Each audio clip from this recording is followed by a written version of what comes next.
recording? Now it is. Okay, if you are just joining in, I just started recording and I was stressing to everybody that on this schedule, even if you are at home, you need to attend class. All right, taking you on through on Monday. So after first bell, you have a 4-minute break, not 5, but a 4-minute break. To your second bell, okay, you go to that classroom or you zoom in, 55 minutes there. Then you report to your cohort for lunch. So if you're someone who has come in who is not in building before and now you are, you're going to be assigned to a cohort. I think they'll let you know before March 22nd which cohort you're in, and that's kind of your home base, on and off homeroom, advisory, catch-all type thing. Notice second bell ends at 10:04. Third bell doesn't start until 12:24. Folks, that's 2 hours and 20 minutes that you're going to be with your cohort, either in the room or going to lunch, depending on which lunch you have with them. Okay, so you get a huge, close to 2 hours, probably hour and 50 minute study hall built in there to get a whole bunch of work done. So that's kind of nice, I think. I think a lot of teachers don't realize that, don't you, Mr. Page? How much time we have. We have a ton of time to get our work done. Yeah, it's a lot.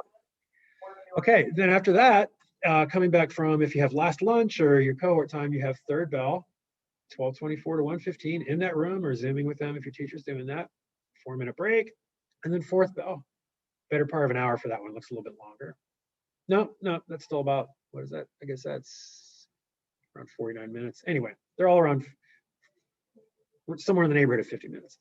And then you have the 8 bell music thing. But if you don't, then your class, your day starts at 8:10 and it ends at 2:10, just like it has been. So the beginning and ends of the regular core classes and elective school days outside of music remains the same.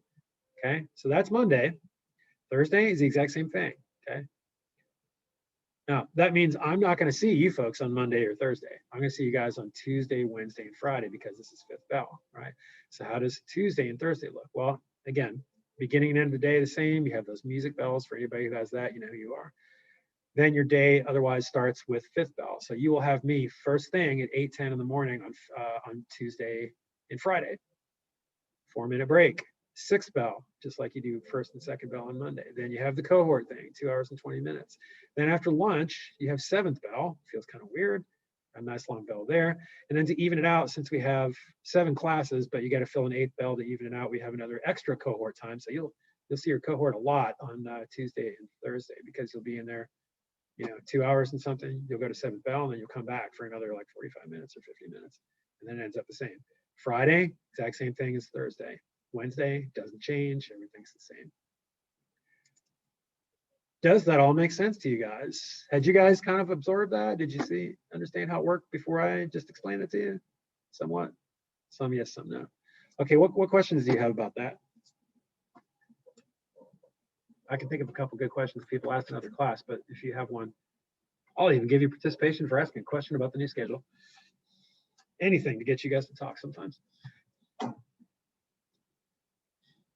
You guys are like, we had to ask you a question. Will you still be able to come out of your classroom even though it's not like Tuesday, Wednesday, or Thursday? Like, can you come see me to ask me a question?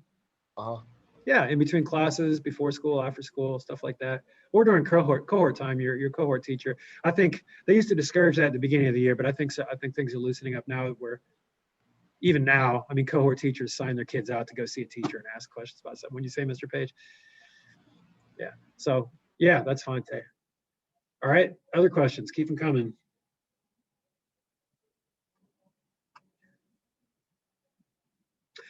Is anybody wondering how teachers like me who check homework in the morning are going to handle checking homework, and if it's going to be any different now? Anybody wondering that?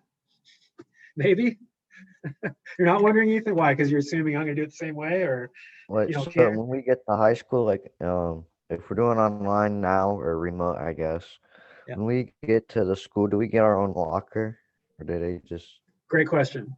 From what I remember, at the beginning of the year, all teachers were given a range of lockers that they could give out to their cohort if any of them wanted it, but almost nobody took one because right now they're not moving around, and in most places they have like in my room they have a double desk and they've got all the storage space they need. So I don't know of hardly anybody who took a locker, but all the cohort teachers, there's a spreadsheet, like a Google Doc spreadsheet that we have access to. And isn't that right, Mr. Page? And we all have a range of lockers that we can still give out. I'm not 100% sure. I don't remember ever getting that, but that's that might be because of my situation with having Right. you. Yeah. So Miss Lehman probably does. yeah, So, right. yeah, I imagine that question is going to get asked a lot, and they'll probably address it soon. But yeah, with you guys moving around to different classes, they'll most certainly, I don't know for sure, but I'm assuming they'll have lockers, and I'm pretty sure I remember that they did assign them to teachers, and we could just like give them out. So that'd be a question for your cohort teacher right when you come in. I'll go see your cohort teacher first before your first bell and talk to them about that. Maybe they'll do something that morning where people will report to cohort first. That'd probably be a good idea, but they haven't said anything about that yet. Otherwise, I'd swing by there if you want to get a locker. All right. Okay, so the other thing a lot of people have been asking me is, for instance, all your teachers are probably different, but me, since I can't walk around in the current circumstances and check homework, which is what I would do like IRL, right, in normal class pre-COVID, I think I'm going to keep it the way that I do it and check it, the night before, or not check it the night before, but have it due the night before, not when class starts, but the night before, and then check it between 7 and 8 in the morning like I usually do, because I'm still going to have a ton of kids who are remote. And so I'm just going to treat everybody the same, even though I'm going to see a bunch of people in person. Okay. So vocab that grammar that's reviewed on Thursday is still going to be due on Wednesday night. The study guide that we're going to review like today, To Kill a Mockingbird, was checked, which means that you had to turn in last night. Now it always says 11:59 p.m. because I wanted to say that date of that night. But guys, I hope I don't care if you do it at 12:30 at night or turn it at 2 in the morning. That's not going to be counted late. Okay. It's just, I don't want it turned in halfway through the next day, even though we haven't had class yet. I want to be able to check it in the morning. Now I've played a little bit loose with that, but in general, I think, that's how I like to see it. And I'm going to keep that the same. Okay. What else? And then those of you at home, which is several of you, what it's going to, I'm not anticipating any AV problems yet. And I hope this works, but I don't know whether it will for sure. I'll have people in my class, fifth bell, right? You guys are in cohorts. You'll be in here, and I'm going to be teaching up front, and I'm going to be using the view board and stuff, and I'm going to have one of you hold a computer running a Zoom for all the remote people and have it kind of pointed toward me, and then just kind of shuffle it around and follow me if I move around at all, which I probably won't very much.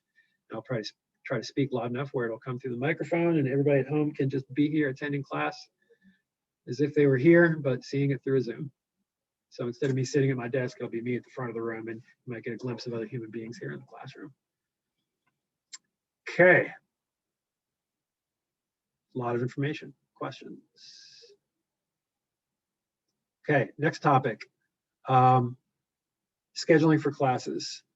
If you're here, then one of the counselors has probably visited your cohort, and you guys are probably well on your way to getting that done. You have a sheet, you're filling it out. You've heard about the PE thing that you can get out of if you play 2 seasons of the sport. You've been told that you need to choose those electives 6 deep no matter what, because you might get your 5th or 6th choice. And if you don't want to be in diesel, then don't put diesel as even your 6th choice. Most of you will be going on to advanced English 2, unless we've had a conversation about going to honors, but for the most part, that hasn't happened. And then other than that, you're just making sure that you fulfill your credit requirements, right? Now, if you're at home, you should have been notified about a Google Classroom specifically for scheduling classes. Those of you at home, you know what I'm talking about. Okay, you got to get in there, look over your emails and contacts from counselors that say something about scheduling classes. Get into that Google Classroom and access that document that you need to, if you want to make a note to yourself, that needs to be filled out by March 12th. Okay, I mean, they'll probably come chasing you down if they don't get it from you, but you want to make sure that that you're in line to get the classes that you want to get, including your electives. So you don't want to be behind or late on that. Okay, it's important, guys, and I would anticipate that next school year will be fairly normal, if not totally normal. Excuse me. I would say worst case scenario, we'll all be in school every day, all day, but there might still be mask wearing or something. I don't know. What do you think, Mr. Page? There's rumors going around that they might not be lasting that long. So we'll see. That what might not be lasting that long?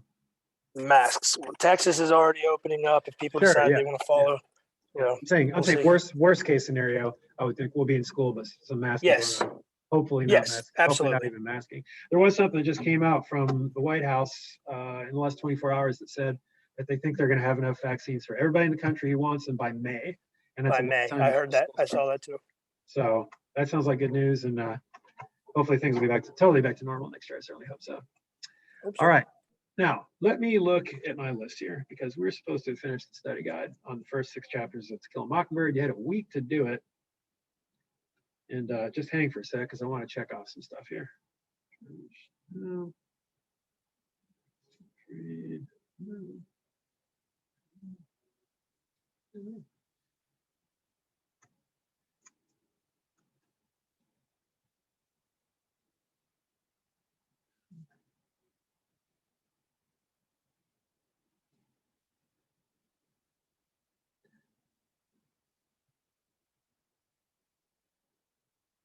Okay, of the people who are, I have about a dozen people who have finished the study guide, but I only have 2 of those people here right now. And you know who you are. So I am not going to review 6 chapters of To Kill a Mockingbird with a whole bunch of people who have not done their work. Okay, you guys need to catch up. Still turn that in an email and let me know. Okay. So here's what I want to say. Everyone who has not done this and you have not turned it in, and I know who you are, and you know who you are, you guys can go ahead and leave for the day, and I'm going to ask you to go catch up and work on reading that book and doing those study guides that you already had a week to do, so you can catch up and be on pace for next Wednesday. Where we got to, I can't put this behind, because we got to use these Wednesdays to review, because I can get more people here. You guys know that, I know that, right? So look at what else is due. Look at your vocab, your grammar. I'll put the new study guide up soon, but you guys go finish chapters 1 through 6. Bye-bye. Stay if you've done it already. And there we go. There's our 2 people, Mr. Page, who completed their homework today. Thank you, guys. You guys want to go over it here live? How about we go ahead and do that? And I'll talk, you guys can answer questions if you want, or I'll just kind of talk through it, and then we'll have this recording for the benefit of anybody who wants to see it later. And I'm going to let them see it once they finish their work. I'm going to do it a little bit differently this time.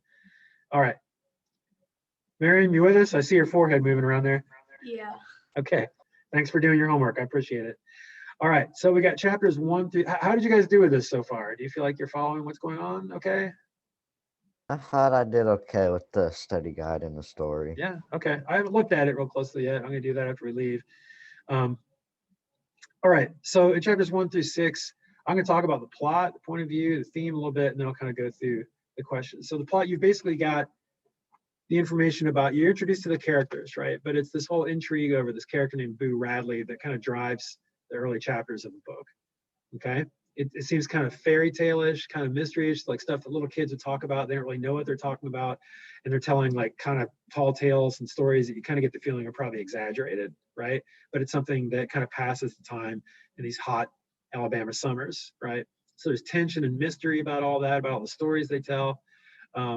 Scout kind of speculates on his quote unquote malevolent and mysterious nature, whether he stabbed a family member and all this stuff. And that's pretty much what's going on. And you're introduced to, you know, the characters, and we have Calpurnia, who's their cook. Now let's put things in perspective. It's not we're not like back like pre-Civil War 19th century slavery times or anything. Calpurnia is their employee, okay, and things were not good for African Americans during this time, but they have a good relationship, and she's their paid employee. And she's also basically kind of a nanny, right, to the kids, because their mom, it's not explained, right, but she seems to not be in the picture and passed away, right, even though there's not details about that. So Calpurnia is there kind of taking care of the kids as well as making food for them, and then she goes home at the end of the day. And then Atticus is their father. He's a lawyer, and they strangely call him by his first name, right? And we kind of talked about all that stuff, I guess, in the intro video. As far as the point of view, it kind of, if you notice, it kind of mixes an older Scout, like can you kind of tell it's Scout looking back at all this from like later in her life, right? She says things like things seemed hotter then and stuff like that. And you can tell she's has a little bit wiser perspective as she retells the story, as opposed to if it was her, 7-year-old self, like beginning to tell the story, right? So we learn about Boo from the perspective of a perceptive but kind of naive child, right? She doesn't understand everything about life, and you can kind of sense that, but you can also probably tell that she's really smart for her age too, right? But she says a lot of stuff about what people said about him, right? And we can tell that she's not an entirely what you call like reliable narrator, and that's okay, right? Because we kind of see above and beyond what she's noticing, and that's part of the fun of the story. Okay, and then theme wise, you're going to kind of see this repeated theme about how the way that the majority of people think in a community, and any kind of community, isn't necessarily right, right? And between what they hear people say about Boo, you kind of realize that it's maybe kind of a little bit mean and inconsiderate, or not very understanding. And then you're going to have something else kind of mix in that you're kind of hearing a little bit echoes of, that there's a lot of latent racism in this town. Okay. So although we're much past the Civil War, we are decades away from the real civil rights movement, right? And things are not good for African Americans, especially in the South and areas like this. So that's kind of the setting that's established by those first few chapters. Okay, so to the question. So how old is Scout when she meets Dill? And is her age important to keep in mind as you read the novel? Obviously it is, because we've already talked about how since she's so young, she doesn't understand everything that she's trying to explain, right? But how old is she? Did you guys get that? He's 7.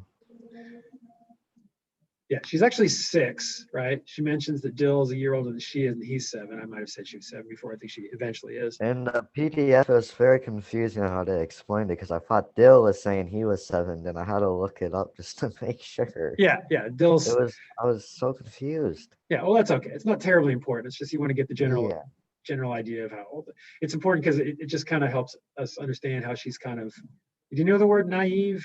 It just kind of means like this innocence and like not really understanding how the world works yet, because that's the age you are. So it's not necessarily something bad, but it means you don't understand everything as well as someone older would. Is less naive and maybe less innocent, but they don't mean exactly the same thing. Okay. And number 2, why does Walter Cunningham? So there's this. We learned about that as this other family called Cunninghams, right? And you probably can infer that they're very poor, right? Why does his jaw muscle twitch when his teacher asks him if he forgot his lunch? And what does his reaction indicate about the social economic tensions in Macomb? There's not something like really wrong with him. What's he kind of doing there? Why is he kind of having that little tick, do you think? Any idea? He was embarrassed. Yeah, good, Miriam. That's exactly right. Scout thinks to herself he's the filthiest human I'd ever seen. And he doesn't really like being put into the limelight by the teacher. And that's why Scout kind of has to explain to her.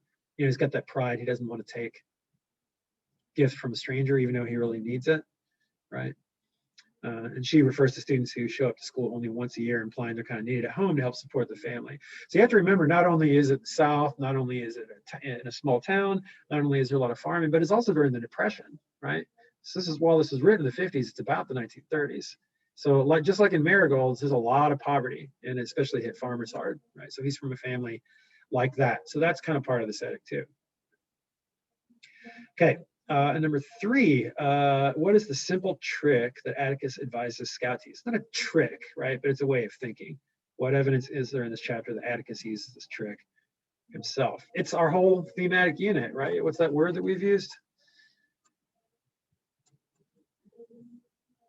Our Unit 3 theme. Do either of you remember what that is? I'll give you a hint. It sounds kind of like sympathy, but it's a different word. Empathy. Empathy, good. Okay, so that's the trick, right? He thinks that if we put ourselves in someone else's shoes, you might have already heard me mention that quote before, and it'll come full circle in the book in a really cool way. Then we can understand why they behave the way they do, even when they behave badly, right? So we hear Atticus talk about the Ewells, that's E-W-E-L-L, right? And there's another school kid who's like really obnoxious and smarts off to me, cusses at the teacher, right, who's a Ewell. So they seem like pretty unpleasant people. And Miss Caroline, the teacher, right, even says something to Scout about how your dad needs to stop teaching you how to read, even though that seems like it should be a good thing, right? Because she's a little bit embarrassed. And Atticus understands that, right? So even he's even willing to empathize with Bob Ewell. Go ahead, Ethan. What are you saying? I didn't like Caroline. I thought just her first impression. I was like, yeah, I'm not gonna like this character. No, she's not likable because she seems like she's trying to kind of cover up the fact maybe she doesn't really know what she's doing, or maybe she does, but she's afraid that Scout is going to be this little girl is going to be too smart for her and going to kind of throw her off, right? Throw off her routine. So that's good you notice that. Yeah. But Atticus's point is, despite the fact that she doesn't seem very likable, and despite the fact that she questions what he's doing with Scout, he seems like he's a really peaceful, giving person, that he understands where she's coming from there, and he tries to empathize, put himself in her shoes, and realize that, well, she just feels a little bit awkward about that. So it's hard to imagine being like Atticus. That's the biggest thing I always take away from his character, because he's so patient, he's so peaceful, he's so understanding. I was thinking to myself, I could never do that. I would yell at that person. But I don't know, you can't help admire him for it, right? And that's what people love about that character. It's a good reminder to maybe kind of try to be like that as much as we can. Okay, question 4 is chapter 4 ends with the image of someone laughing inside the Radley house. This is after they roll the tire, right, into the house. So what do we think is going on there? We can only guess, but what do we probably guess? As far as who's in there, who's laughing. That someone's still like in there, just I'm not gonna guess who, but we know that like there's a person in there that's just probably been in there for a while, and that just hasn't, I guess, decided to come out. Yeah, who? And if it's Boo, then it's somebody who's in his 20s now. He's a young adult, and for one reason or another, he just doesn't come outside. Whether he's not allowed to because of his father, or his older brother, actually, who still lives there. The father passed away, but we just don't know. But we're wondering, and the kids are wondering, if that's him in there laughing. Is it a sinister laugh, or is it just, oh, the kids are cute, look what they did, I'm laughing? We don't know. So the mysteries continue, and it's probably just going to make them tell even more stories, right? It definitely creates some suspense. All right, last question, number 5. Why is Atticus upset when he discovers that his children are trying to give Boo Radley a letter, and why does he forbid them from playing near Boo's house? What you think? Either one of you guys? He says it because there's one he says that to stop torturing this man. Mm-hmm. He tortured him like over and over. Good. In other words, if he wants to stay inside and keep to himself, or if he's made to do that, then let him do that, right? They don't mean any harm, but they're getting in his business, right? And Atticus is just wants them to basically respect his privacy. So the secrets are still held, and the mystery continues, and we still really don't know anything about Boo Radley. So in that prompt, we were asked, Scout presents much of what she knows about Boo Radley as if it were fact, when most of what she shares is clearly the result of rumor or legend, right? Unless he really stabbed one of his family members in the leg, right? We probably have some suspicions as far as whether that's true or not. So between that and all the other stuff that she says, what do you think caused such rumors and legends to spread in Maycomb? What causes rumors and legends to spread in general about people? You know, some people have maybe some house on the street where people don't show themselves much, and why do stories start to arise out of nowhere that probably aren't true like that? Because no one's ever like actually seen him come out of the house, and he kind of just stays there. And if I was maybe one of those persons that lived there, I would think that maybe he's hiding something, or maybe he's done something that he's not trying to show. Either one of you guys had that experience at all of like somebody on your street or in your community where everybody just kind of talks about him because they stay inside all the time and it's this big mystery? Yeah. Yeah? How so, Marion? It's like, so basically, I don't know if like she was trying to scare me or something. Because like when I first moved here in like this house, I have this friend that's like lives like right next to me. And then like we like ride our bikes and she's like, oh yeah, that man, I heard he used to kill people. I'm like, There you go, exactly, right? Which is probably ridiculous, right? yeah. I mean, you don't know for sure, but when people don't come outside, people end up telling stories about him. It starts as fun, but then it might get a little ridiculous when you tell stories like that. Oh, So yeah, that's a great example. I have this neighbor that lives like just right over here by my house, and there's not rumors about him, but the only time we see him is when they go into their house or when they pull their car out of the driveway and just start going. Yeah, some people just keep to themselves. There's a word for that. Yeah, no, there's nothing wrong with that. It's just like, Right. I don't get. There's a word for that, and it's a recluse. Okay, recluse. When somebody's a recluse, that means they're reclusive, right? They just stay inside all the time. So, okay.